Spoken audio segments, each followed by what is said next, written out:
Commodore fans, are you ready? It's time for another episode of the Vandy247 podcast on the 440 Sports Network.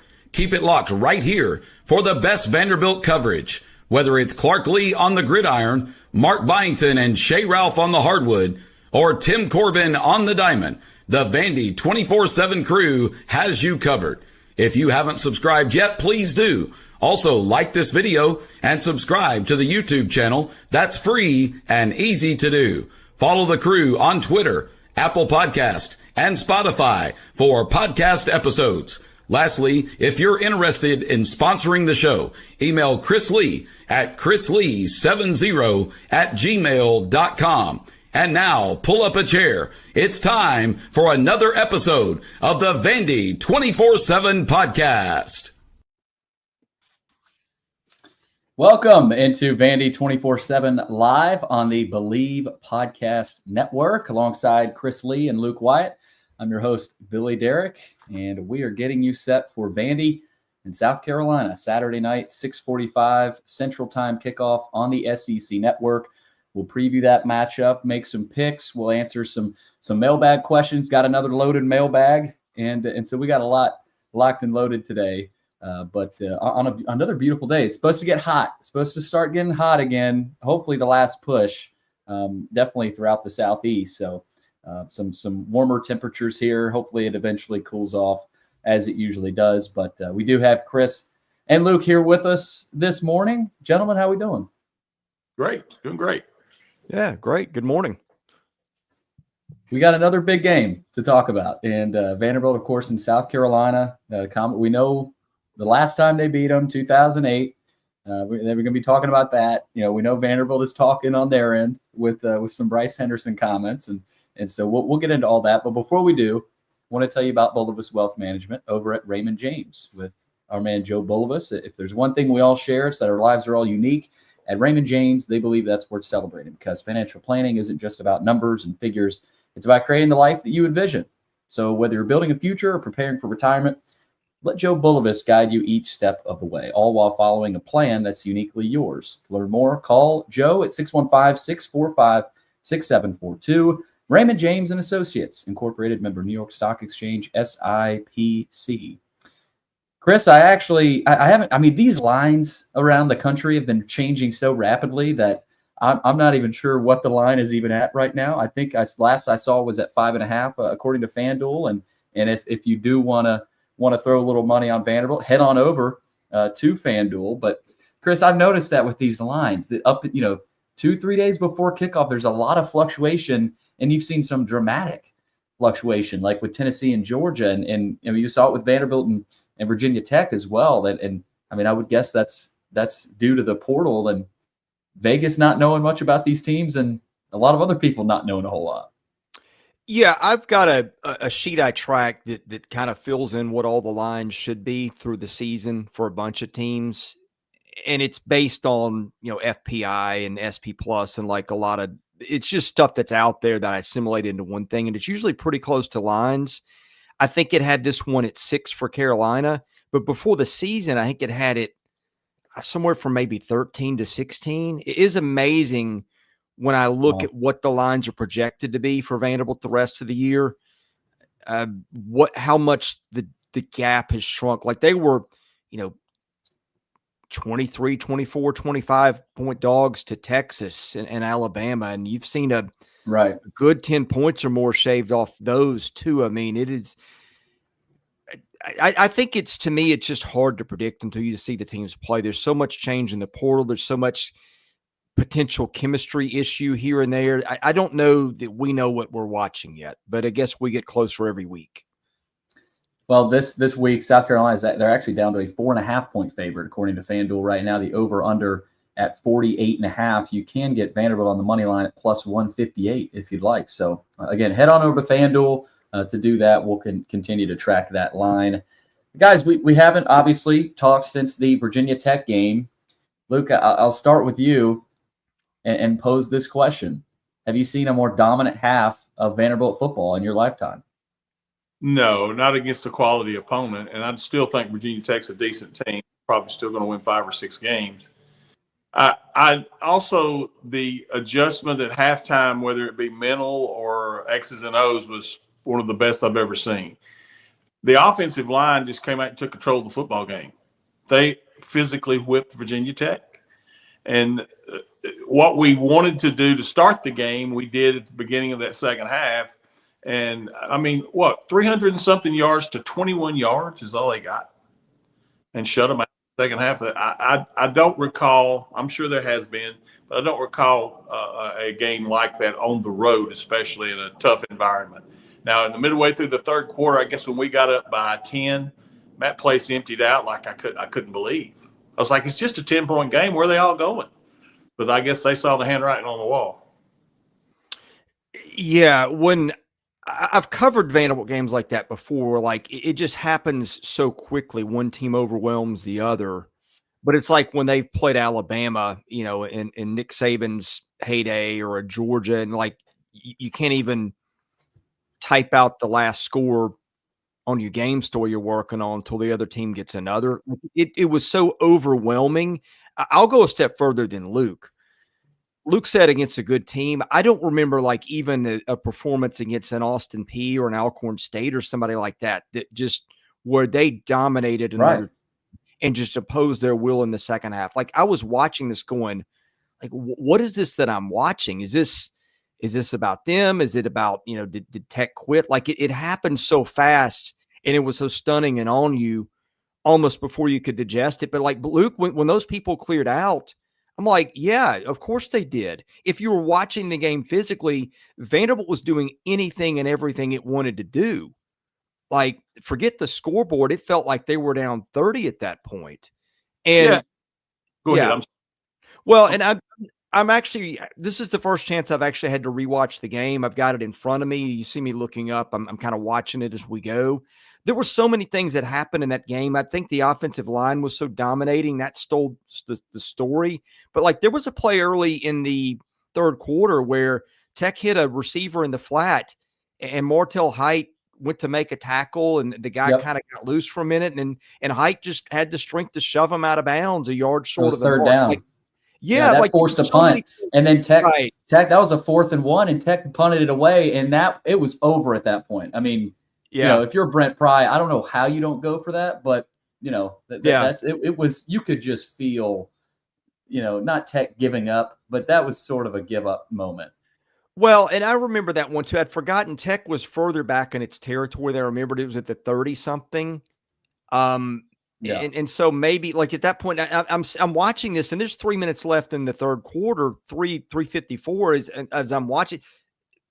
Vanderbilt's still trailing at that point. So like, your Tech, you punt, you get one. I mean, revisionist, it doesn't look great, but I thought they might go for it. They didn't. But I mean, it was crazy. I don't ever remember covering one like that.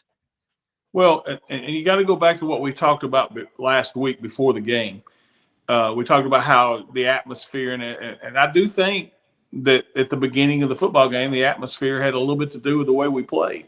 We played right into their hands. And luckily, we realized it's X's and O's and setting the edge and not letting the quarterback get out there and run like crazy and just doing the little things that you're supposed to do and play football because none of those people were going to be on the field. And then, like I've said before, that energy wears off at some point. It does. The crowd and all that hype and all the Inner Sandman and all that, Metallica or Bon Jovi, as Billy calls him. But Van Halen. That's it. That's the last dig, Billy. But anyway, Billy, you took a few of those this week, didn't you? those will not stop. Those are going to keep coming. Oh. But anyway, so when you start the second half, they've now got their feet under them, even though they're down 10 points. They're like, look, guys, it's us. It has nothing to do with them. It's all about us. And they showed it. I mean, that was as dominant the second half as I've seen. Trey Richardson, to me, was, the star. At least, because with those two catches, those were in a back-to-back. I mean, you had it down the sideline where he sort of lays out for it at the last second. I mean, him and the DB were kind of, hip and hip, and then boom, Pavia puts it right on him, and Richardson lays out the last moment, and then the touchdown. I mean, guys, I don't know. We've seen Jade McGowan, he made some plays, and Darius Sims at times, but I don't know that have we seen a receiver? I know it's just one game, but this feels like a Trey Richardson guy, Luke, that can continue doing things like this, and Pavia with his confidence in him. A lot of that was due to Pavia and letting it go, but man, he really stood out. Well, the other thing too, Billy and Chris, now that they've got Trey, everybody knew Trey Richardson was at New Mexico State, but now that they've seen what he can do, well, of course, you're going to get more attention, which just helps. If a junior Cheryl is healthy this week, it helps junior's game. Richie Hoskins didn't get targeted, I think, but maybe once last week. This helps Richie Hoskins because now they got to give more attention to a guy like Trey Richardson. So it just opens things up. And I will say this, guys, if there's a surprise to me in the initial first two games, it's been how much better the receiving room is. Well, you saw that in camp. I said I think the receiving room is better than I thought. And just as a tangent here, I was doing a radio spot in South Carolina an hour ago, and I was asked basically how much better is Diego Pavia this year than he was last year. I said, I really don't know. I don't know if he's better, the same, or what. I said, but I'll tell you what's different is the surrounding cast around him is miles different, from the line to the receivers. Yeah. And I said last year it just felt like that team was held together with duct tape, baling wire, and chewing gum. And the defense, kind of the games they won the second half of the season, that's where they did. This is totally different. Like, that was kind of a cute story a year ago. This is like a team of dudes that can whip you. It feels like, now maybe Virginia Tech doesn't end up being that good, but again, what I watched, like, that was a physical domination. And then you throw in the guys on the edges who can make plays. I mean, we really haven't seen Height do it much in the game yet, but you saw fall camp, he's capable. I mean, Caleb Barnett stepped up. You saw the speed in fall camp. That's a guy that's a dude now. It makes Junior Cheryl better. You get Cole Spence healthy. He's a guy that you have to worry about a little bit in addition to Stowers, excuse me. It's just a much, much different situation than it was a year ago. And you mentioned the defense in the second half, Luke. That defensive line, stepped up huge. Nick Rinaldi as SEC Defensive Player of the Week, I think co-defensive player of the week. I didn't know how good this defensive line was going to be. I know they had talked it up, and Chris, we heard all fall camp. I knew there would be more depth, but again, you never know. And Charleston Southern game didn't really show us a ton, but that Virginia Tech game, specifically the second half, whether it was Rinaldi, whether it was Sidner, Zaylen Wood got some pressure in there. We still haven't, who knows if Wataha is fully 100%, but he's still a guy that can make things happen. We saw a lot of blitzes, whether it was CJ Hurd who had that sack. But guys, that defensive line, that could be the biggest part of this team this season if they continue to play the way they did in that second half against Virginia Tech, Luke. I don't remember a Vanderbilt defensive line that was able to dominate the way they did in a really long time like that. Well, I think this week this is my key to the game this week is the defensive front, because Sellers last year, I know we were banged up or whatever it may be, but it was more so on the offensive side of the ball at that point. They dominated us offensively, and this defensive line is going to make or break us Saturday. If Sellers is running wild and doing some things like they did, like Drones did in the first quarter, then we're going to have a long day. If not, if we're able to slow down their running game and make them throw it, and make Nick Harbor beat us and stuff like that, then we're in good shape. I was tuning out for a minute from what you guys said, because when you asked it, that prompted the question. I had the box score in front of me, like how many guys actually played on the defensive line, and I went and counted. 12 guys played that were defensive linemen played Saturday. Now, I don't know if some of those guys just got a special teams rep or something, but I feel like it could have been 12 that legitimately played defensive snaps, because those are all guys we saw, did something here or there in camp. We pointed out, hey, I think they've got a lot more guys this year. So yeah, and by the way, give them credit for making Aaron Bryant and who's the kid from Oklahoma? I've gone blank. It's Bray. Hayden Bray. Like, those guys Josh did Singh. nothing. Those first two particularly, I think Singh was a factor. Where was he? BYU or BYU? Yeah, like I think he BYU, yeah. played some on what was a Okay. good team a year, but like Bryant was kind of a non-factor at Texas, and I don't know that Bray ever saw the field for more than like a game. Yeah. And that might have been special teams. Like those are guys that can play a little bit in this system. So I give them credit for development and finding some guys that maybe were parts that didn't used elsewhere. And you get a guy like that, it just feels like I fill out a roster spot, but it feels like a couple of guys that they got like actually can help them and have been helping them so far. Yeah, and I know we've only played 2 weeks, Luke, but I think Barton Simmons deserves some credit and the entire staff. But taking a look after last year, what do we need? Where do we spend the money? Who do we bring in? You saw that last week. Now, can they continue this? We'll see.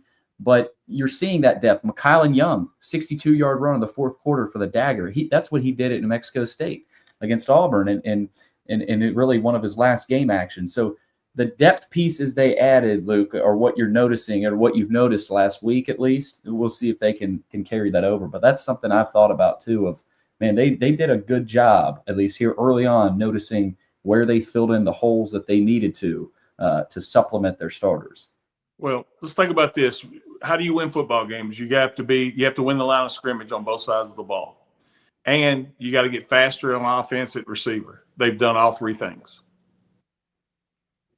Yeah. And the fourth quarter, right? Second halves and fourth quarter of games, especially, on the road in Blacksburg. How does last year's team do in Blacksburg on the road in that environment? We feel good about them, right? But, this is a different team mentality-wise. And yesterday in his press conference, Chris, I don't know if you caught this, but Clark Lee had mentioned last year's South Carolina game. At halftime, he lit into the guys. He said he lost them. Yeah. He did not think they were playing with the right mindset and the right energy. They didn't have spirit and energy, like he says. And that's when, in his mind, he said, okay, now we've got to change some things in our system and in our operation of, okay, fourth quarter comes, or we're late in the season. Who cares who we've played before this South Carolina game? We've got to be able to finish. We've got to be able to finish not only games, but seasons. And that's what you saw. Who cares what happened in that first half of Virginia Tech?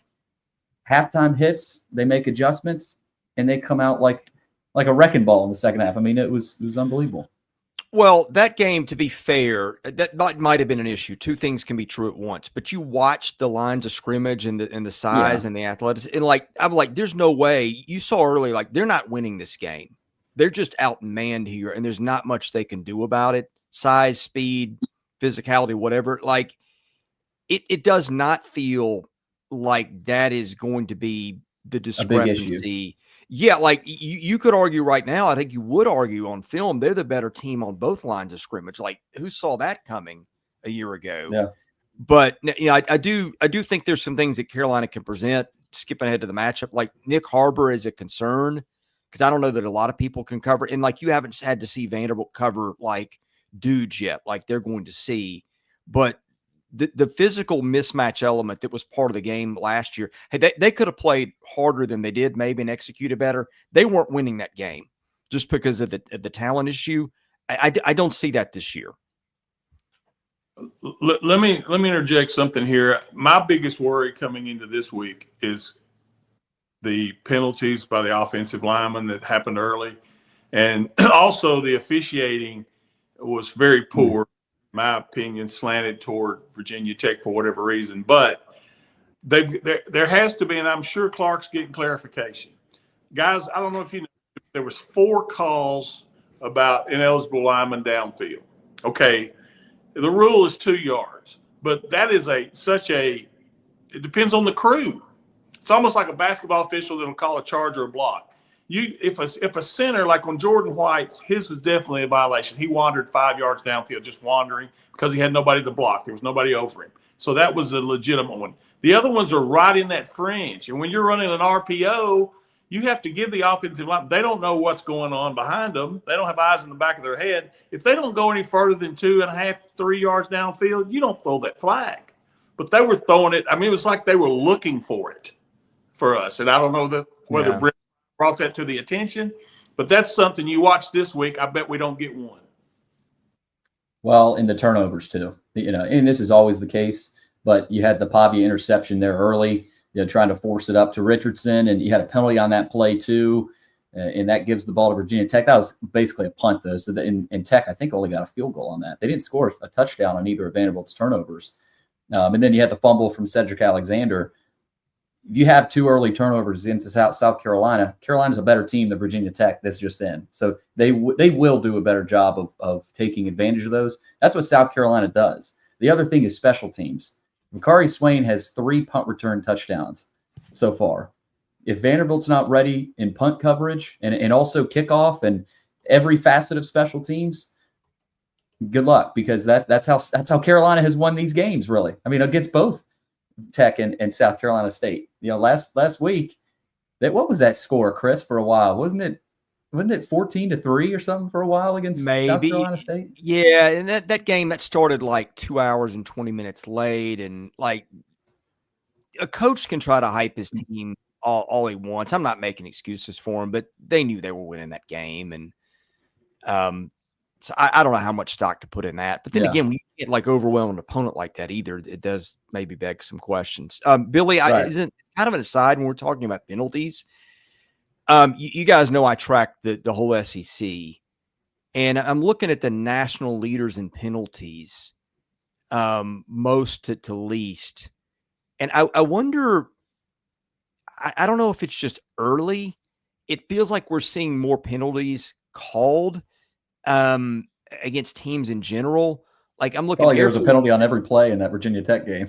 Yeah, Air Force hasn't been called for penalty. New Mexico's been called for like 5 yards a game.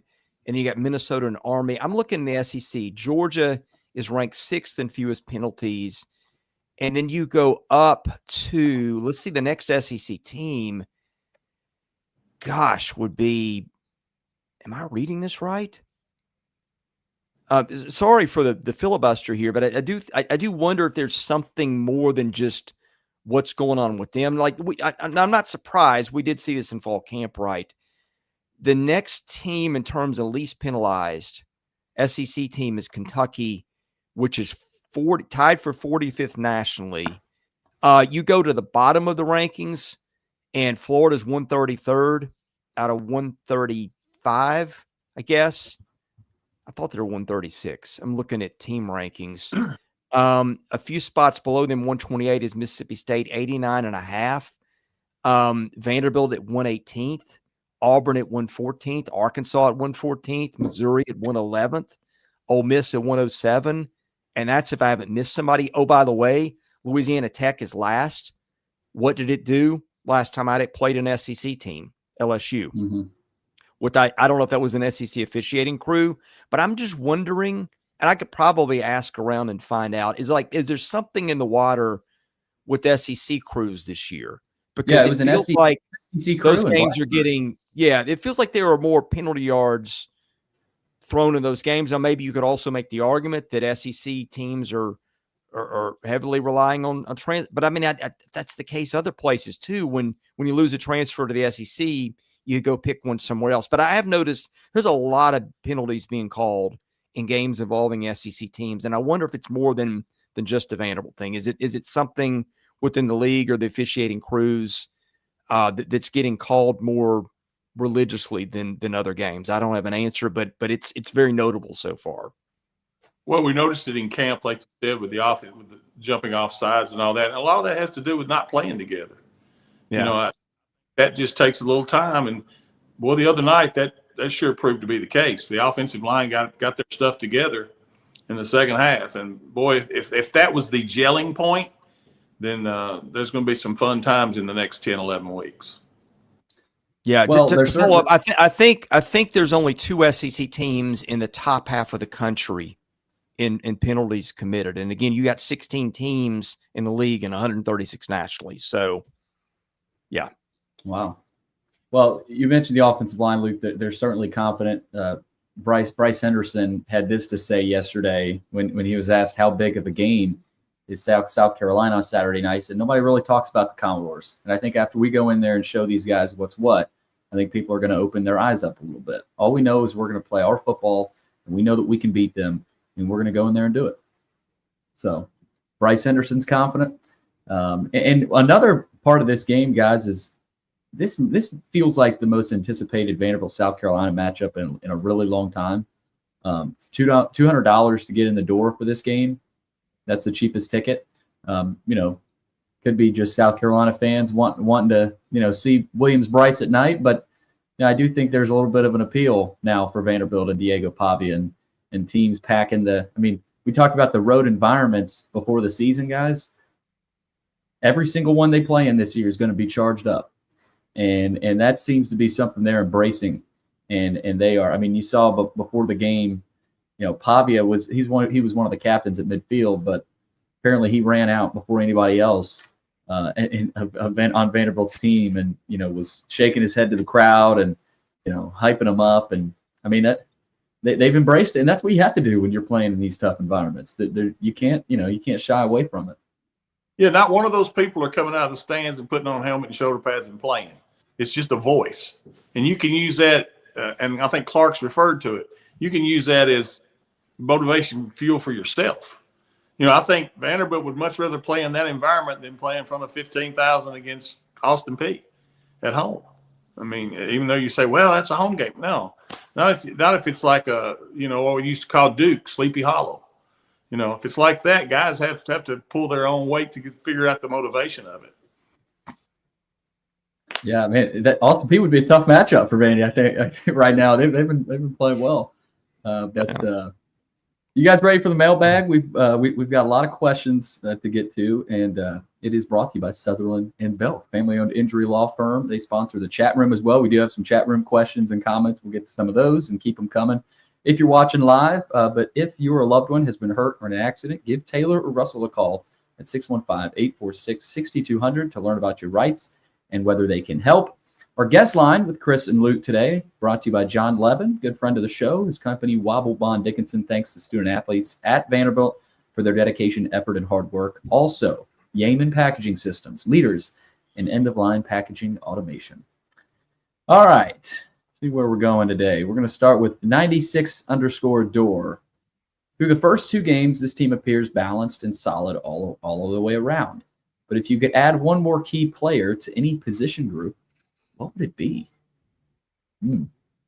That's a good one. I might say the safety room because, and this isn't anything against Marlon Sewell. He's played a lot of football here. He knows the defense.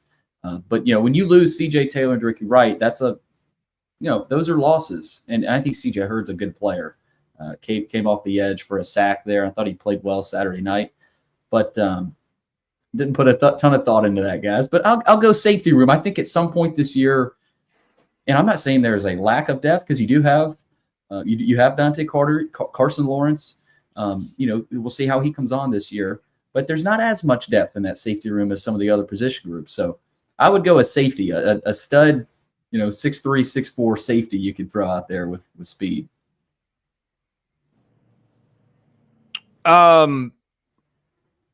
Yeah, that's one of maybe three spots. Although, by the way, C.J. Hurd has had two huge plays in two games. He's had a pick and then that sack, and then had a couple more pressures. So Marlon Sewell, the safety, did draw a personal foul penalty for just not turning around, or not a personal foul, a pass interference. I think I do wonder.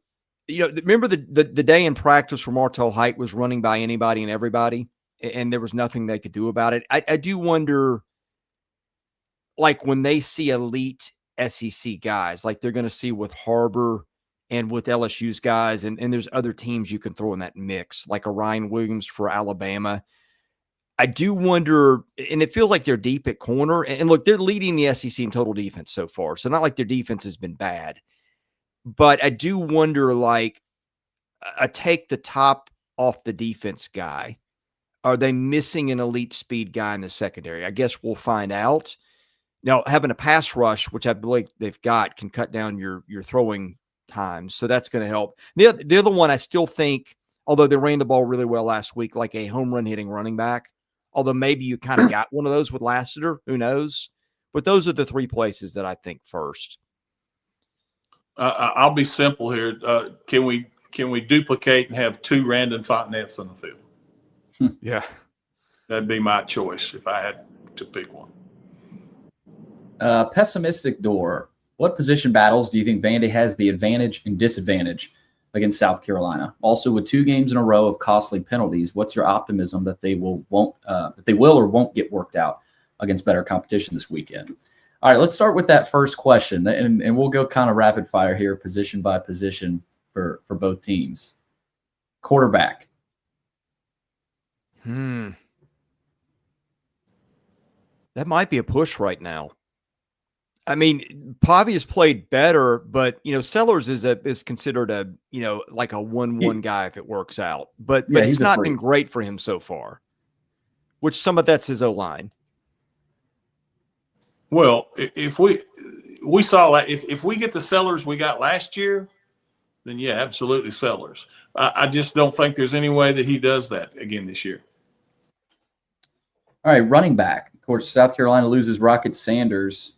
You still have Oscar Attaway there. Of course, you've got Rasul Faison, who I'm not really sure what he's done so far this season. Of course, he's been eligible to play. He was deemed eligible to play a few weeks back. Vanderbilt, Cedric Alexander, MK Young. By default, I may go South Carolina there. Not sure what you guys think. I got to push. Okay, and then receiver is interesting. You mentioned Nick Harbor. Chris, outside of Nick Harbor, though, what do they have? They've got some good young guys they like. I'll have to look at the stat sheet to see what they've done. But, I mean, I don't know. I mean, Vanderbilt doesn't have a Harbor, but it feels like the depth's been better so far. I agree with that. Overall, Vanderbilt, individually, Harbor's the best one on the field. Right. And then tight end, Eli Stowers. I mean, you got to give Vanderbilt the advantage there. He's one of the best in the country. Offensive line. This is interesting because, I really do think this is a talented Vanderbilt offensive line. They haven't played a ton together, and we've talked about the penalties. But Chris, from what I've heard and what I've seen a little bit from South Carolina, their offensive line has been more susceptible than they were last year. And I know they lost some guys there. I may go Vanderbilt. This is a hard one to pick, with just two games in, but I may go Vanderbilt. Carolina allowed 4 sacks to Virginia Tech and 2 to South Carolina State. So far, Vanderbilt is averaging 5.9 South Carolina's offense, 5.9 yards a play against Virginia Tech, 4.5 against South Carolina State. I mean, that's a concern. It's a concern for them right now. I think right now you have to give Vanderbilt the advantage on the way they're playing. Now, Carolina's got some talent. The Thompson kid is a potential NFL tackle, but it just hasn't happened for them yet. Well, the way the O-line played in the first half, you'd give the advantage to Carolina. The way they played starting the second half, Vanderbilt by a bunch. Okay, and then defensive line, you got to give it to South Carolina. I know Vanderbilt has improved there, and they've got depth. But I think of Vanderbilt's room in the defensive line is sort of like a pack of hyenas or something like that. It won't ever stop coming at you. They may not have a star. But they've got a bunch of guys that can really move and have high motors. But South Carolina has Dylan Stewart. So it's tough to deny that. Yeah, I agree. With an individual star, it's kind of like the Nick Harbor situation. With Dylan Stewart, they got that. But like Chris said, we had 12 guys that rotated in last week. And so depth-wise, give it the edge to Vanderbilt. And then linebackers – Not totally sure, Chris. I don't know if you have anything there. We like Vanderbilt's room. But. I think Carolina's base unit, they only play 2 linebackers. They got a good one in Fred Johnson, but Vanderbilt's pretty deep at that position. You got a reigning SEC Player of the Week who's a backup. So I'll give it to Vandy just for quantity. Yeah, Vandy. And then secondary. Carolina's got another solid secondary. I mean, you look at that secondary, you look at that whole defense they had last year, that was a scary-looking defense, specifically when they played Vandy. They do lose Nick Emanwari, if I'm not mistaken, Chris. He was all SEC guy. He had 2 pick sixes and led the team with 83 tackles. You've got safeties, Jalen Kilgore and DQ Smith, they return. So that's a good secondary. I may give Carolina the edge there. Yeah, Kilgore I've seen him get some high NFL draft kind of love. Vakari Swain, one of their corners, has already returned 3 kicks for touchdowns, got some preseason love. DQ Smith, their safety, feels like he's been there forever. Again, I want to see what Vanderbilt looks like against SEC dudes. I feel like Carolina's proven more so far. I agree. Okay, so that's a good question there from Pessimistic Door. The second part, with 2 games in a row of costly penalties, what's your optimism that they will or won't get worked out against better competition this weekend? It's a good question. It's sort of the $1 million question. Yeah, I think we cut them in half. I think you're not going to see, like I said, you won't see any more of those ineligible lineman downfield penalties. They'll get that worked out with the SEC office. Yeah, I was going to ask you, Luke, does it felt like when Clark really got passionate about pleading his case, the flags quit flying, and I'm sure a call was made. I do wonder that. But now, on the other hand, you got to worry about a Dylan Stewart, and you got to worry about a stadium that can be deafening. So I do wonder, Vanderbilt had to deal with some of that last week until it cleared the stadium out. So those are places where I do have some concern. Being on the road at a loud place could be a factor.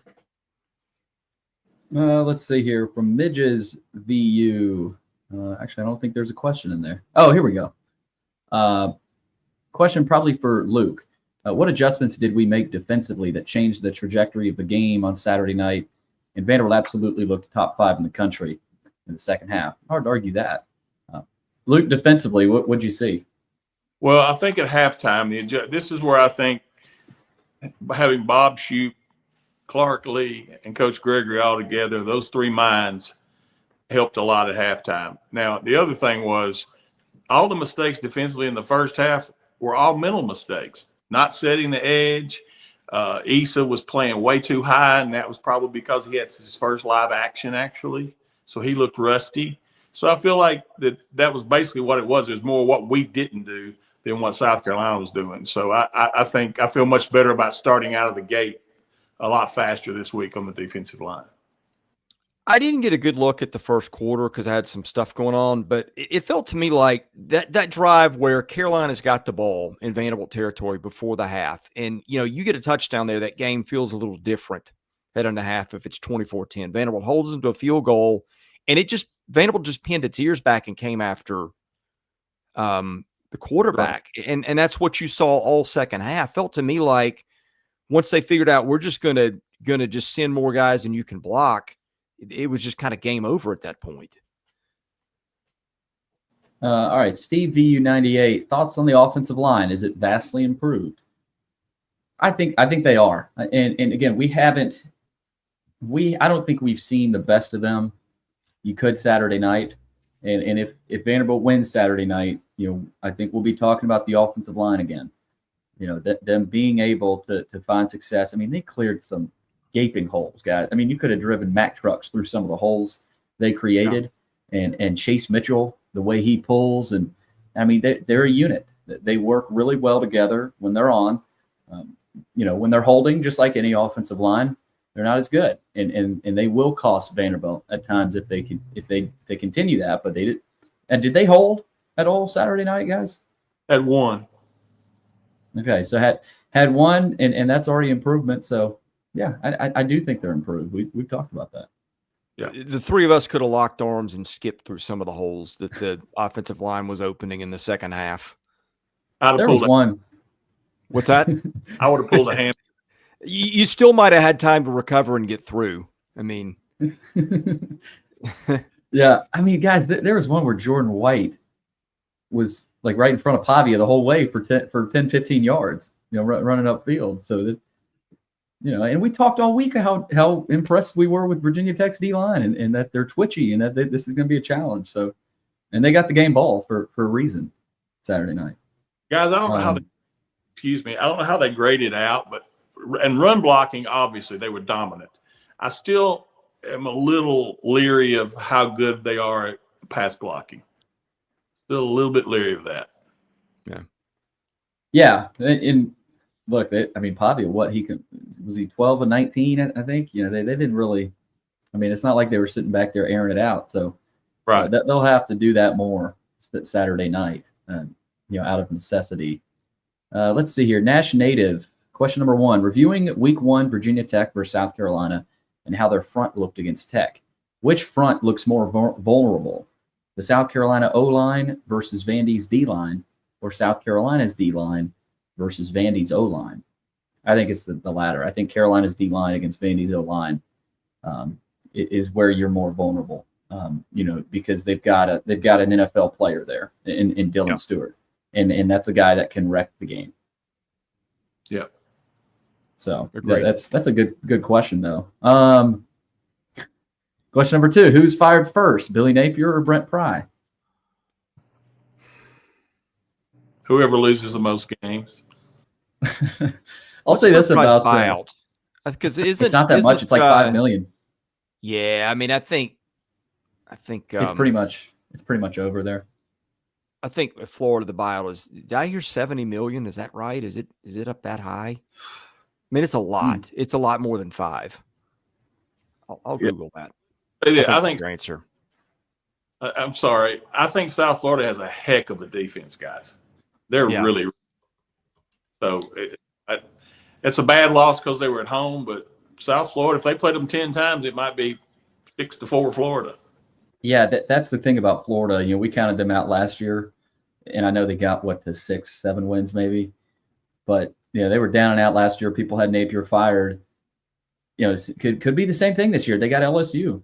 It's in Baton Rouge, but Napier in Florida has just been a really weird program, and Florida fans have the right to be upset, but that buyout could be an obstacle. It is, according to CBS Sports, $19.38 million, 85% of the amount of his remaining contract. Wow. Yep, that's a bargain next to Stackhouse. Oh, that's a fair point. Let's see here. Pessimistic Door. How long do you expect Eli to be on a pitch count, if he even is? That's a good question. He really hasn't been that much of a factor. I don't think he's had to be. That's the impressive part, guys. Like, Eli, he's had a catch here or there, but I mean, he hasn't. It's not like he's had a string of 4 or 5 catches, and is the leading receiver on the team. Like we've been talking about Trey Richardson. So maybe Saturday night is when they kind of let him go. Luke, I don't know. I'm not even totally sure if he's been on a real pitch count. No, I think it just, again, speaks to how much better the receiving room is. Now that you've got the option. And look, guys, we still haven't seen anything out of Hudson. He's going to emerge at some point and make a play or two. I think Trent Hudson's a good receiver from all the film I've ever watched on him. You get a guy like Bryce Henderson making that long touchdown run. So it just adds, it gives the other team a lot more people to worry about. Eli's going to have a huge game, one of these games coming up. He's going to have a huge game. Yeah, I mean, I thought the way that they came out were pretty aggressive with him against Alcorn State. To me, that proved to me that he's healthy. Now, they may say, hey, look, we get ahead. Let's not chance it. I get that. But, I mean, I think to me, he's looked like he's as fine to go as he needs to. I mean, he caught the last touchdown pass of the game with that out of reach. I would think if health was a concern, that's right, he wouldn't have been in that spot. Right. By the way, I know it, what was there, a minute and a half left, and it was 4th down. I was just laughing after that. Like, and I somebody put on our board, or somebody asked Joe and I on Sunday, it was like, was that 4th down play from Bulovas to Stowers for all the times opponents have run the score up on Vanderbilt? It very well could be. I mean, that was kind of funny watching that. It's either that or kick a field goal there. And you do have a quarterback, you probably want to have a backup that, back to the question, like if you had another piece to add, backup quarterback is a question. I don't know that that's your primary spot, but it was a thought. Like if you had one more guy to add to the team, maybe a backup quarterback who'd proven it a little bit more. So to give him a shot in that situation where you're going to get points anyway. I mean, it was a little tacky, but it was also explainable. I don't know. By the way, we got your Drew Dickey snap, Chris. Yes, finally. That was good to see. Dane Henshaw, where does Clark Lee rank in all-time Vandy coaches for you guys? I know it's early in his tenure, but many of our coaches don't make it this far. It's a really interesting question because, and here's what I'll say about it. And I've said this before about the Clark Lee era at Vanderbilt. The Alabama win is the most impactful win and the biggest win in the history of the program. Clark Lee was is the head coach. The James Franklin, people could argue James Franklin, and that's fair. Like, in that span, he won a lot of football games. We've talked about how the SEC was down, but Franklin never had as impactful of a win or as big of a win as the Alabama win. And so, I mean, is it too early to say Clark? Like, Franklin was a better coach. I mean, it is what it is. I know the way that he left, did a lot of damage, and I get it. He's not a very likable guy, but come on, he's got Penn State in playoff contention, took him to the playoffs last year. I mean, and ultimately your answer is Dan McGugin. He's in the College Football Hall of Fame, won an insane amount of games, didn't lose a lot. I mean, that's your answer. Now, it's a different game then, but I mean, Clark is probably, Luke, you would know, just about every coach who comes here and takes over as a new coach is almost by definition got a tough job. But I mean, I think the program was in worse shape than it's been in a long time, just for morale of all the stuff that happened in 2020. And I think that's an extra layer that needs to be considered. Well, I got a lot of heat defending Clark of how bad we were the first year because, basically what we had was a glorified high school team that he took over. And the other thing that we got to talk about, guys, is administration. What kind of backing do you have? I will tell you this. Bobby Johnson had one of the most solid staffs of anybody we've had.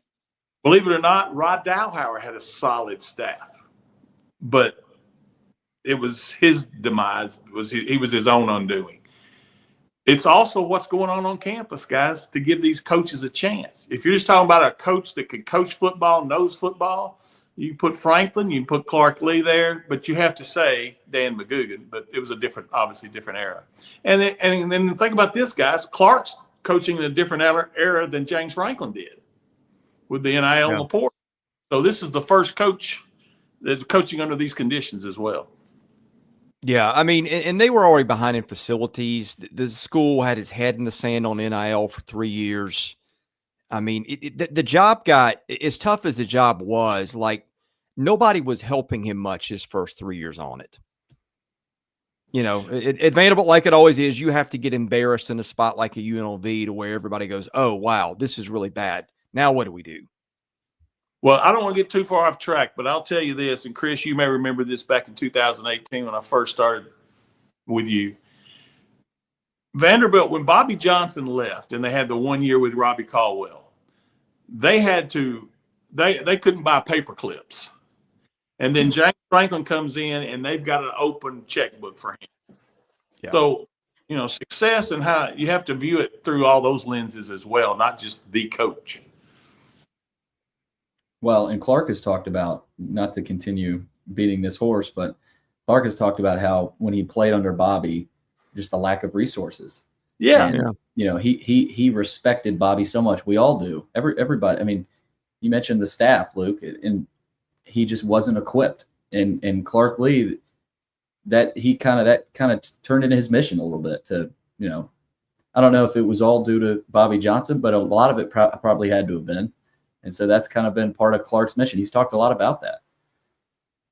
So that's an interesting part of it.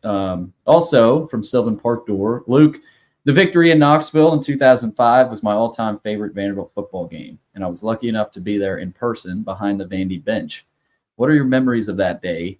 And were there any signs pregame that week, the travel, that we were going to win? Well, we just gotten beaten by Kentucky the week before. So that had limited us from bowl contention, but that week was approached that Tennessee was our bowl game.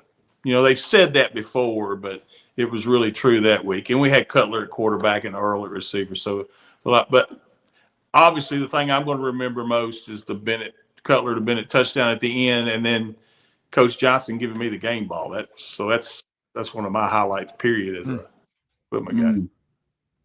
That's awesome. That's cool. Yeah, it was. Nashville Steam, do your eyes tell you Vandy is the better team on Saturday? And are you hesitant to predict them to win because of our history? No judgment. I feel the same way. I mean, I don't know how you can't. It is tough, to pick Vandy on Saturday.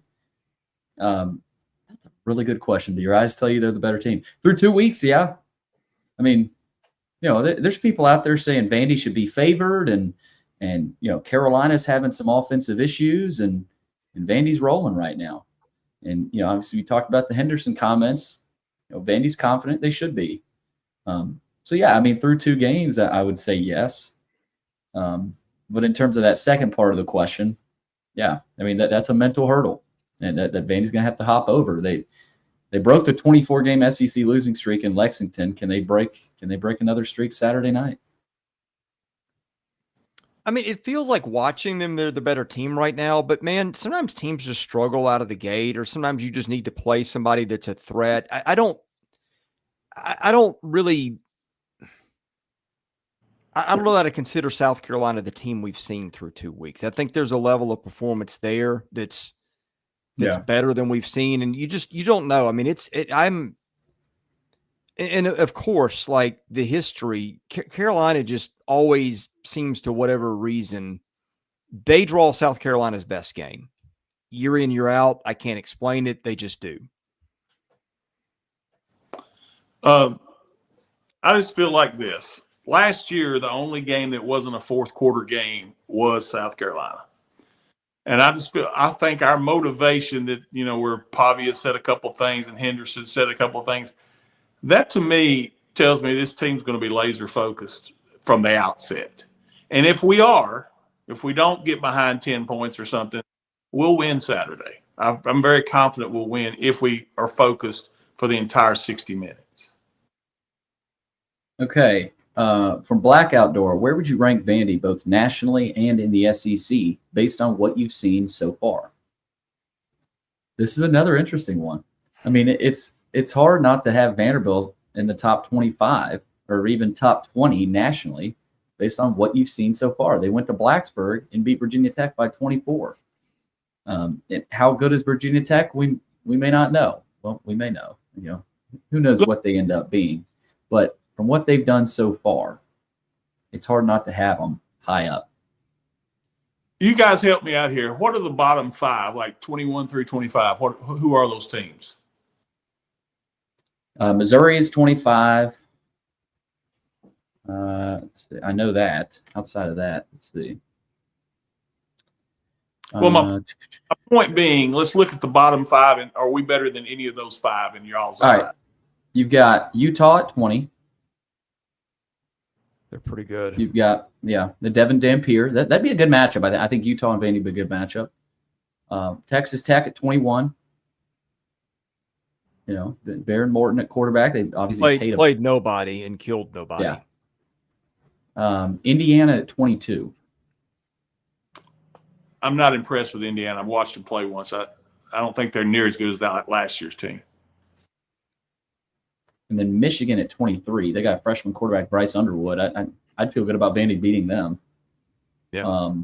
And then Auburn at 24. I mean, I'm betting on Vandy against Auburn. Well. They have, but again, it's Diego Pavia against Hugh Freeze. Can I ask the question of the week here? Like, what are polls this time of the year? Because, like, if you're doing, okay, if you're doing resume, apparently they mean nothing to whoever that beat writer was. If you're doing resume, I can even argue Vanderbilt's not top 25 yet. I mean, beat a trash opponent at week 1 and beat a Virginia Tech team that I question is very good in week 2. We just don't know. Like, but how is South Carolina? South Carolina is at 11. And but we're basing it off some things. Well, that's my question. Do we just say, hey, 2 games, nothing else matters? The fact that Lenore Sellers came into the year as a Heisman candidate and all that, like, do we just say none of that matters because he hasn't looked as good? See, I don't think that's the right approach. What do you do with Texas? Okay, Texas goes to Ohio State. The offense lays an egg. Texas kind of came out uninspired last week. And had a little flurry of scoring when it forced turnovers and ended up coasting against a San Jose State team that's not very good. Okay, who's played better so far this year, Texas or Vanderbilt? You could argue Vanderbilt, although I don't think, they played Ohio State, which I think is a lot better than Virginia Tech. But then it's like, okay, let's just say concede that Vanderbilt's look better than Texas. Texas has got like dozens of NFL guys on its roster. All over the place. Like, I'm not a big throw out everything you thought about a team coming into a season guy just because it hasn't gone well. I mean, I wish we didn't do polls till October. I don't vote in them anyway. But like, what is it we're trying to quantify? Is it resume? Because that's one thing, or is it how good do we think they are? And I feel like there's been a lot of this, just throw out everything that you thought a team was coming into the season that I don't subscribe to. Well, it's just fun fodder for the fans and us to talk about, and going back and forth. I mean, you could probably argue another 5 to 7 teams that should be in the top 25. So sure, I don't worry about it until we have a bigger sample size. Well, and a lot of that is going to be sorted out this weekend. This is a huge swing weekend in the SEC. Excuse me, I will say this. When's the last time Virginia Tech lost a home game by 24 points to a conference opponent or SEC opponent or anything? I'd like to check that one out and see. I might look that one up while you guys are talking. That's a good question. By the way, yeah, they are 0-14 in their last 14 games against Power 4 opponents. Yeah. So, yeah, but that's just the way, like, playing a Power 4 team on the road, an ACC team on the road, and looking that dominant, that should give you something there. I mean, only one vote in the AP poll. You win Saturday night. You're being right. You're ranked though. I mean, there's no doubt about that. Right. Hang on. Did they go unbeaten at home last year? That's what it looks like. Virginia Tech. Yeah. Probably because besides Clemson and maybe Florida State, they have the best environment of the ACC schools, I think. Yeah, I mean, the schedule was not very good. Marshall. Okay, they lost to Rutgers, so never mind. But, I mean, it wasn't a great home schedule. But Sam brings up, I think Clemson with Trevor Lawrence ran them out of the building, if I remember correctly. So that could have been your blowout there, Luke. 24-14. Oh, wow. Yeah. Yeah, I just don't remember ever now, yeah, they've gotten blown out on the road, but at home in Blacksburg, I don't ever remember the stadium emptying out like it did the other night. That's what brought it to my thought was, man, these fans aren't used to seeing this. They may be beat, but it's only 10 to 14 points, maybe, or even 15 points. But by 24 points? West Virginia beat them 33-10 in 22. So Vanderbilt's got that one by a point for whatever it's worth. And that's a while back. Yeah, that was 2 years ago. They're not the same program that they've been. No. And, it's weird to see like an intro like that and a crowd is passionate. It kind of reminds you of Tennessee under Butch Jones a little bit, where, the fan base shows up game in, game out. They do the intro, whatever. But as soon as that team hits the field, it's nothing like, it doesn't match up with the passion. And it's sideline at Tennessee, yeah. Remember that thing? Oh, the old trash can. Old trash can on the sideline that the player would dunk put the football. The turnover trash can, yeah. Oh, bad idea. Yeah, that was fun while it lasted. Okay, consulting little Google AI here, or whatever it is. What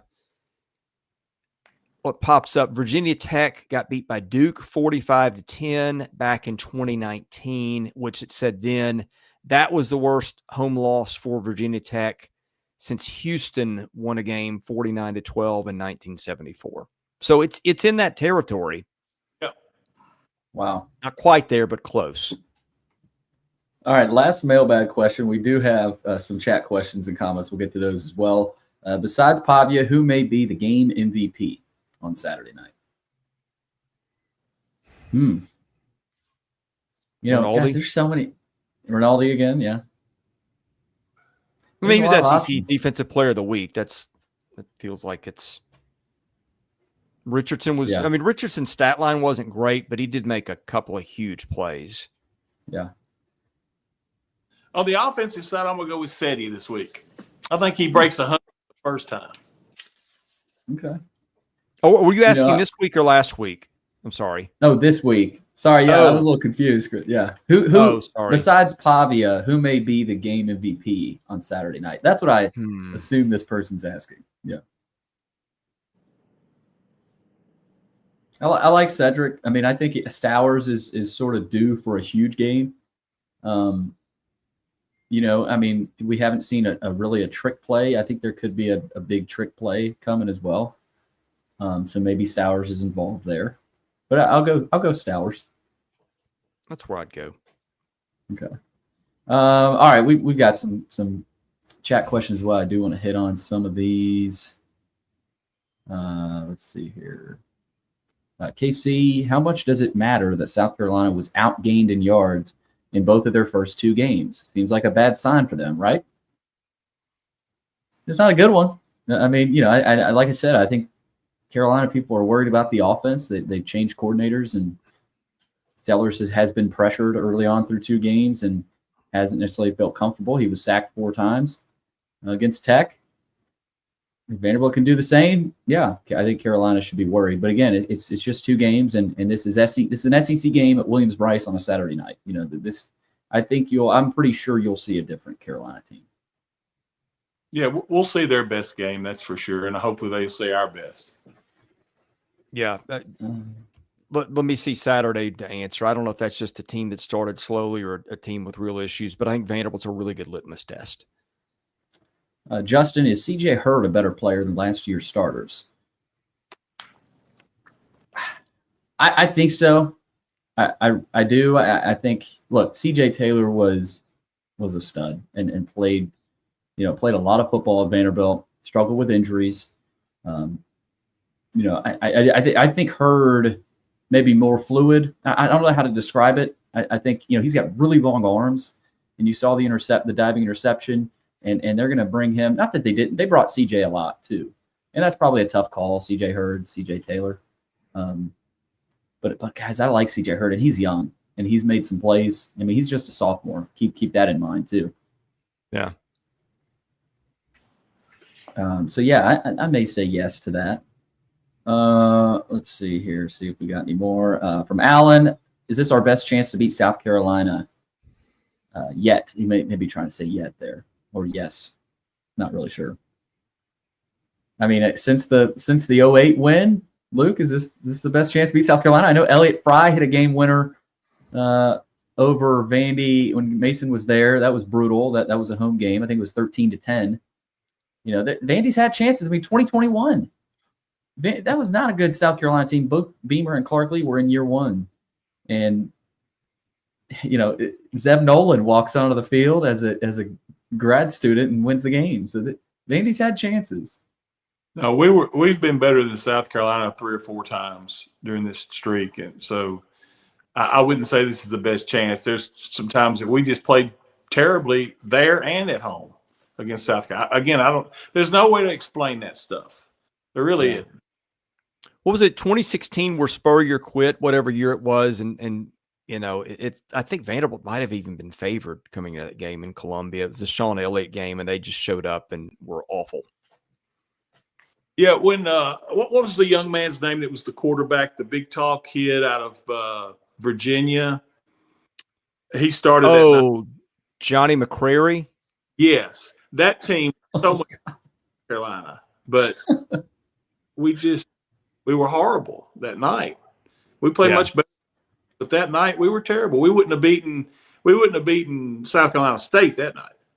Oh, that was the one that was at home, wasn't it? No, that was in Columbia. 2014, Vandy, South Carolina. I think it was 2014. It could have been 2013. It was at home. It was a Thursday night to start the season. Vandy loses 17-13, and they missed a pass interference call on the DB. Jordan Matthews his arm got pulled down. Should have been called. Yeah, that was So, wait a minute. Vandy has been.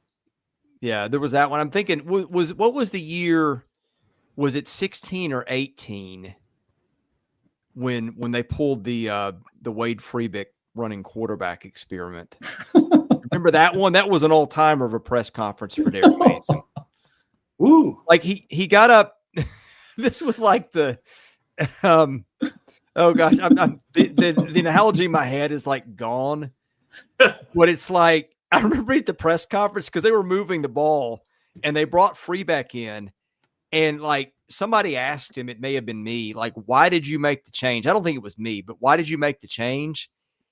And it's like he didn't have an answer, like he didn't know why they'd done it. And so like the first thing, and Derrick did this, like the first thing that popped into his head was the thing he said. And he said, well, Wade is our running quarterback, and we wanted to give him a shot there. And everybody's like, what?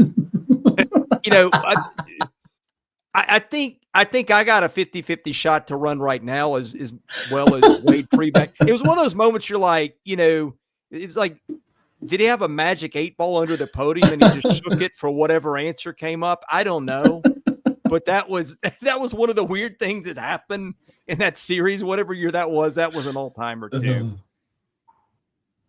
Oh, that is so good. Did you not know that? Oh, I knew it, but right. During that time when you had him, let's see, was it Rivers? I can't remember the years. Oh gosh, Stephen Rivers. That was, what year was that? Remember the play at Georgia? They said he read the wristband backwards. Yeah, so he's getting all the plays. That was an all-timer too. Oh, let me tell you, I got a good story about it. It wasn't that Ole Miss. The same thing happened, and they couldn't figure it out before we called a timeout. They were like, "That's not the play where he's running his own plays. What's he doing?" And they couldn't figure. And so finally, when dead ball, we get to the sideline. He goes, "Oh, expletive." And flips it. By the way, Chris, I found a Tennessean article from that season in 2016, and this was actually written by Adam Sparks, who was the beat writer at the time. It reads like this: Vanderbilt coach Derrick Mason said backup quarterback Wade Freebeck will be a situational option as a running threat against MTSU on Saturday. During his Tuesday press conference, Mason said Kyle Shermer is our starter. And in situations where I feel like where a run-pass option is needed at the quarterback position, Wade Freebeck is an option.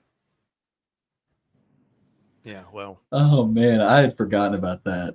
I guess I was an option, too. Oh. There's a if I can take a sidebar here, there's a his 7-yard scramble was the longest run of his career in that loss. Well, it's because South Carolina. Nobody was expecting it or expecting to defend it because you didn't have to. You could have left the whole side of the field open and he would have gotten 7 yards. You could have caught him from the other hash. But that whole period was just, it told you that's when I started to figure out like how it worked at Vanderbilt a little bit. Like I didn't know yet, but I would talk to people like, the first year was just so full of so many stories. And you're like, okay, surely you guys are maybe just thinking that this, it's like a Zach Selman thing at Mississippi State. You just know it when you look at it and say, this isn't going to work. We need to move on. And it was just like, no, he needs more this and that. Like, well, couldn't you give him more this and that, when you hired him? But I think that's always just kind of an excuse that they've got out there. They don't give a coach what he needs, so that if they don't want to move on, they can point the finger over there. And a couple years later, it was, stuff like that. And just, they look bad. I remember, what was the game? I don't remember if it was UNLV or another game. I talked to somebody that's involved in those kind of decisions. And because I was like, I think, because at that point in time, I'm assuming that okay, most places, a coaching change is coming when you see it because it just looks so bad. And I remember writing or saying something like, surely this has got to be it. And I got a phone call from somebody involved, like, no, this isn't it. He's not going anywhere. He's getting a couple more years. And and again, this was after a couple years after the initial, we haven't given him resources excuse. That they pulled that one out of the bag again and said he just needs time and he needs the right stuff around him. And we just haven't given him that. Like, you've had 5 freaking years to give the man that. Like, what is it? Like, that was when I started to really figure out, okay, this is a really, really screwy. I mean, I should have known that by then, but like the conversations just made your head spin. I got one that you can laugh about, and I'm not going to say the player's name. I wouldn't do that. But it was one of those games where we were getting beat by Ole Miss down at, I think we played them at the Titan Stadium, and we were getting beat bad. And third quarter, he comes over to me. What they have for post-game meals is always put in their lockers, And it's between the third and fourth quarter, and I have the player who is starting come up to me and say, "Luke, what's the post-game meal?" That's all he was worried about, and we still had a quarter. So what year was this? This was the year. It was when we were playing Ole Miss down at the Titan Stadium. Oh yeah, that was Derrick's second year. We got beat bad. First year, yeah, 40-8 or something like that. I remember I had a friend of mine who was in the Ole Miss media. We were at that game in the press box, and he just walked over to me in like the middle of the third quarter, and like he'd seen a lot of bad Vanderbilt football, and he just came to me. His eyes were like that wide. Like, what is this that I'm watching? That game was disgusting. Oh man. Disgusting. To close it out here, Jamie with a good comment. The only thing that matters in the 2025 Vanderbilt in this matchup, nothing from any of those other games has a single thing to do with what takes place this Saturday. Absolutely. And we will see what happens. Vandy, South Carolina, 6:45 at Williams-Brice Stadium in Columbia. It's going to be fun again to see what happens Saturday night. Guys, leave it with you guys for any parting thoughts you might have. Good to see Jamie Parker in the chat. You may know him by another name. Yeah, I actually got notified of that on Sunday, so right. That was good. Last comment, Billy. It's Sandstorm this weekend. Sandstorm. Yeah, who sings that? Is that Darude? Yes. There we go. Go. Music. There's no words. I don't think there's any singing. It's like a 45-second song, right? It's just. It probably lasts forever. Yeah. So enter Sandman to Sandstorm Saturday night. It should be fun. Vandy and South Carolina. Thanks everybody for hopping in. Had a lot of Justin. It's by Metallica, Billy. Thanks. It had a lot of comments and questions and a loaded mailbag. We'll have coverage, of course, this weekend in Columbia. So looking forward to that. For Chris Lee, for Luke Wyatt, I'm your host, Billy Derrick. Thanks for tuning in to another episode of the Vandy 247 podcast.